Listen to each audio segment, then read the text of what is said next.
Tila mga kabuting nagsulputan pa ang mga istrukturang resulta ng malawakang reclamation ng China sa West Philippine Sea. Ikinaalarma na yan ng ating Department of Foreign Affairs. Maghahain ng diplomatic protest kaugnay niyan si DFA Secretary Albert Del Rosario. Idudulog niya rin ito sa pulong ng mga foreign minister ng ASEAN. Saksi si Maki Pulido. Maulit kaya ang nangyaring pagkawala sa kontrol ng Pilipinas sa mischief reef sa Spratlys matapos tayuan ng istruktura ng China noong dekada 90. Ngayon kasi mas matindi pa ang ginagawang reclamation ng China sa West Philippine Sea.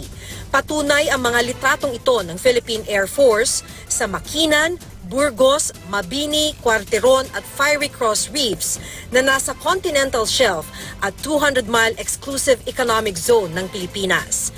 Gayon din sa Subi Reef na 10 nautical miles lang ang layo mula sa Pag-asa Island. Sa ilang na-reclaim na reef, ang dating may gusalit helipad lang, ngayon tila may airstrip na. Hindi lamang niya pinapalakas to, pinofortify niya to ng mga physical structures with the intention to establish permanent presence. Mahirap nang paalisin yan. Permanent yan eh. Yan ang inaatupag ng China habang tutok ang Pilipinas sa arbitration case nito sa UN kaugnay sa mga pinag-aagawang teritoryo sa West Philippine Sea na hindi kinikilala ng China sa simula pa lang.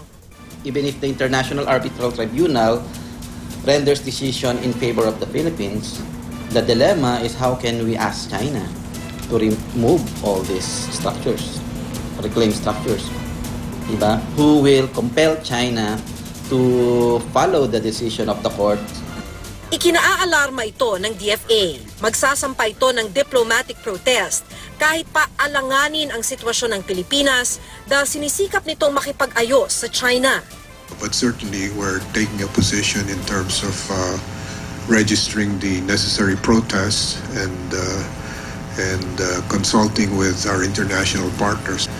Hahanap din daw ng kakampi si Secretary Albert Del Rosario sa mga kapwa foreign ministers ng ASEAN na magpupulong sa susunod na linggo. I think we'll talk about the threats that it presents in terms of its implication on freedom of navigation, as well as in the rising of tensions. Umaasa pa rin ang Malacanang na madadaan sa arbitration ang gusot. Yan daw ang posisyon ng DFA at US State Department na 2 araw na nagpulong dito sa bansa. The two sides reiterated that international disputes in the South China Sea should be settled in accordance with international law and through diplomatic and other peaceful means. Wala pang tugon tungkol dito ang Chinese Embassy.